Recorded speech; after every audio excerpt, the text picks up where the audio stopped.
Welcome back to Sendology 101.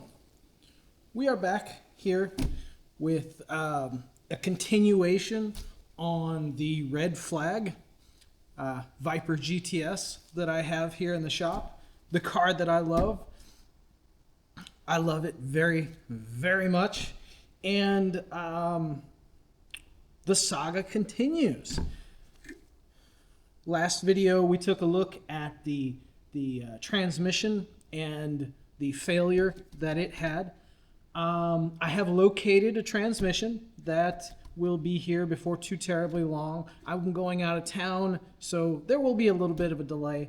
But today, well, actually no, yesterday I pulled the clutch off of the car, and I noticed something.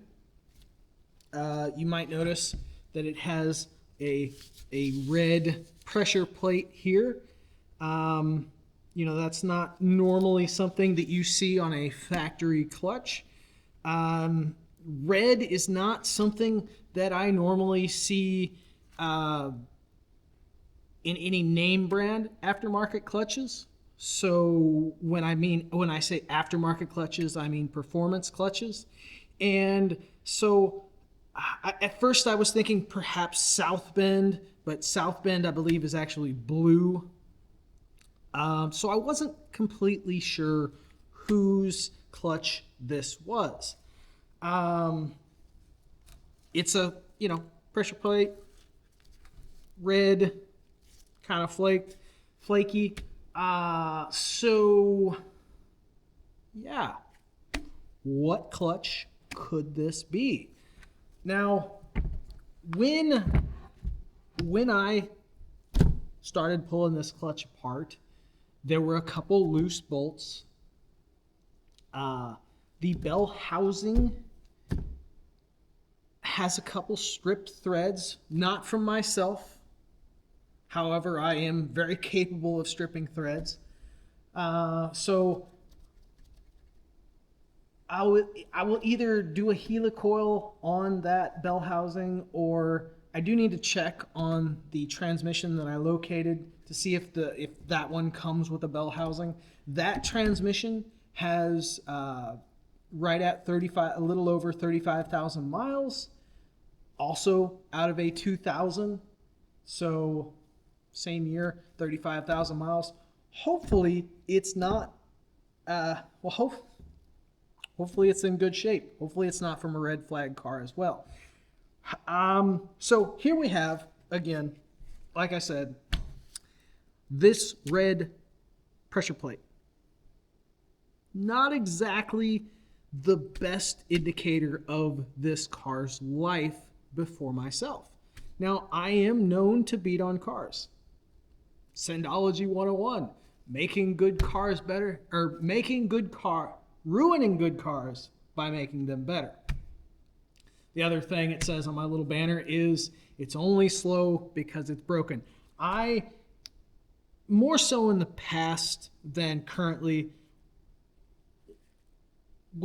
I was very hard on vehicles. Not even gonna lie. I'm a little bit easier on them nowadays. This clutch is an indicator of something that I probably would have done at an earlier time and place. So we've got the red pressure plate here. Nothing really exciting. There's not really any. I didn't find any numbers of any sort. I didn't find a brand name. There's what's left of a sticker right here, but it's pretty much gone. It's kind of dirty. On the inside, it's a pressure plate.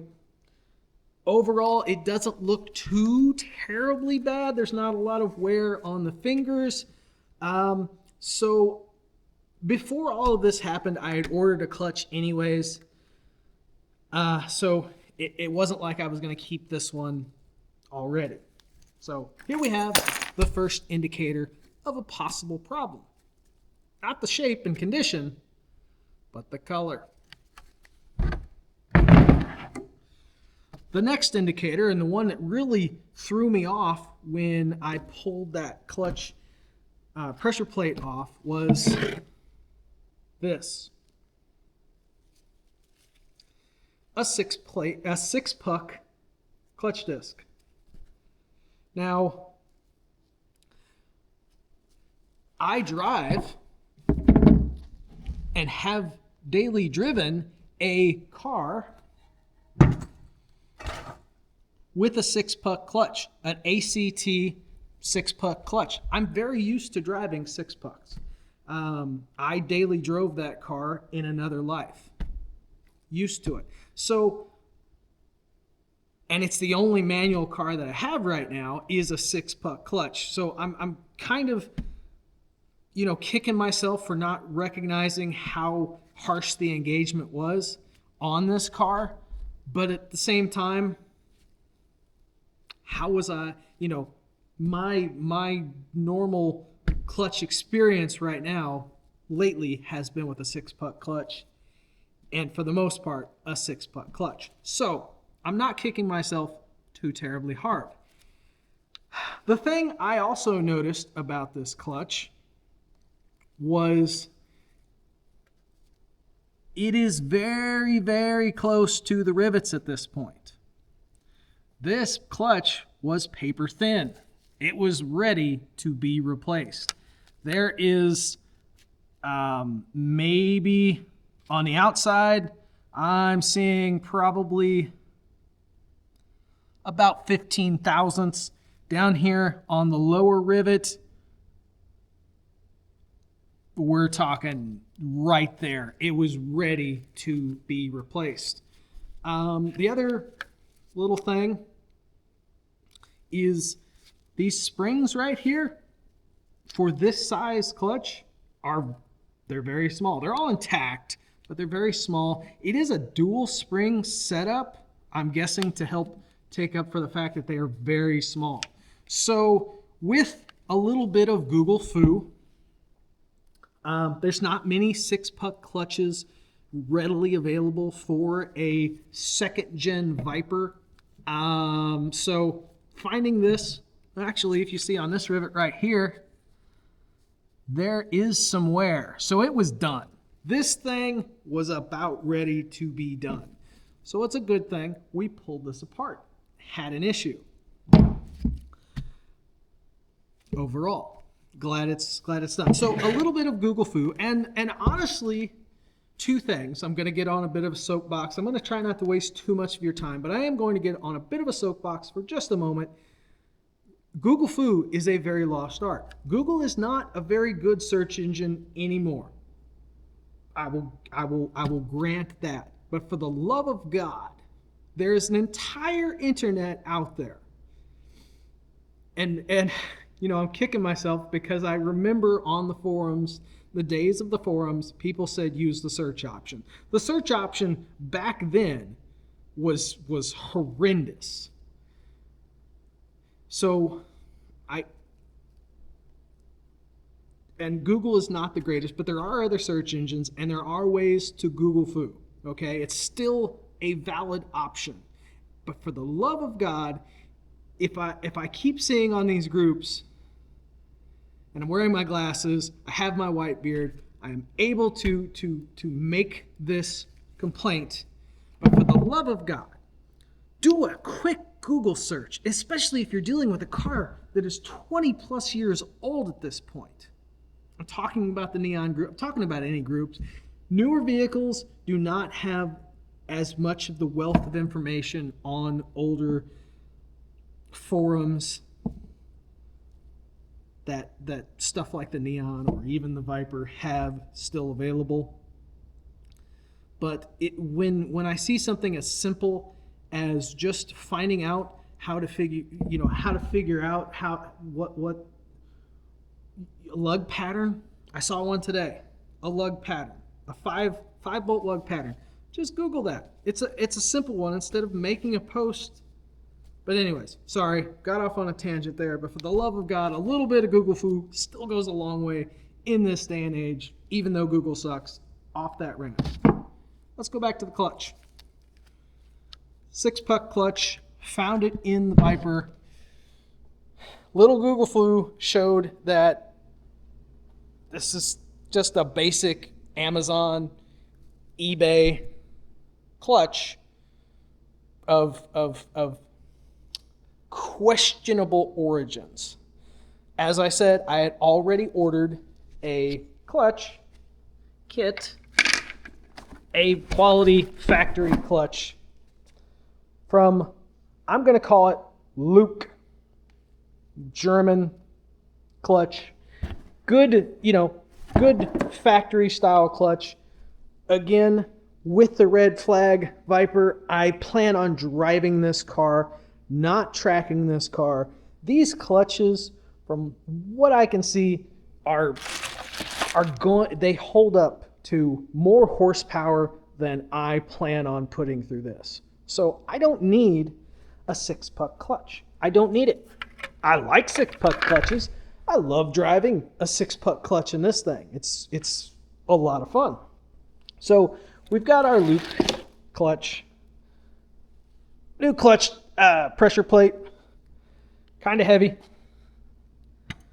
The FedEx lady just loves me because I'm always ordering things that are heavy. But take a look at this.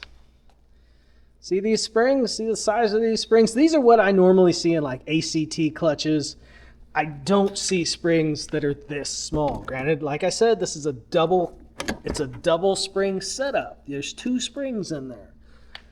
But that is kind of iffy, in my opinion. If you're a clutch person and I'm stupid, well, tell me so, and I'll rescind that part of the video. But as you can see, that clutch disc is about done when you compare to how much meat we have on here. I can get a caliper. We can take a look at the difference in the thickness. Granted, you're looking at a factory versus an aftermarket. There's going to be some difference, but as you saw on that rivet, actually having some wear. We'll do this in American digits. Let's put this camera down maybe somewhere where we can see. All right, this clutch disc,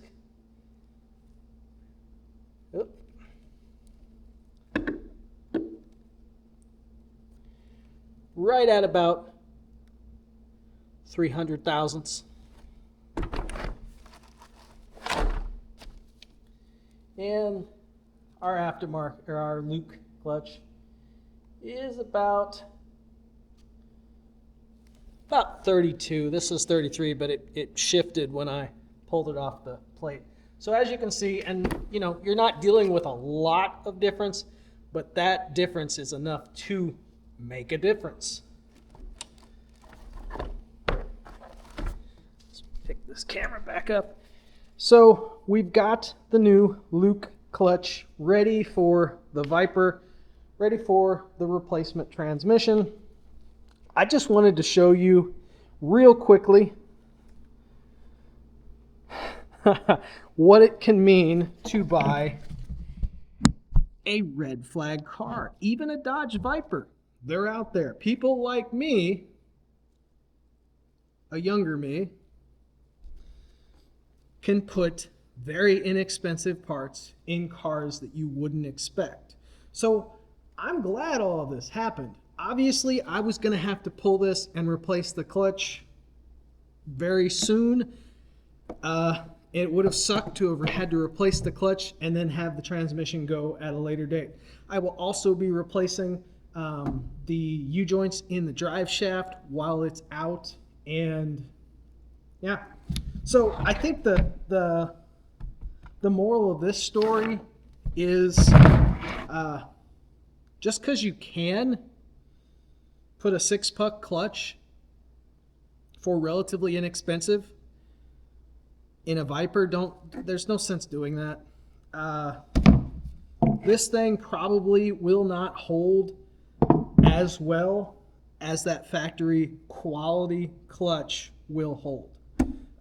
Yeah, you probably get a nicer initial bite if you're drag racing, but at the same time, overall holding capabilities, and again, you got to think, this thing is almost done.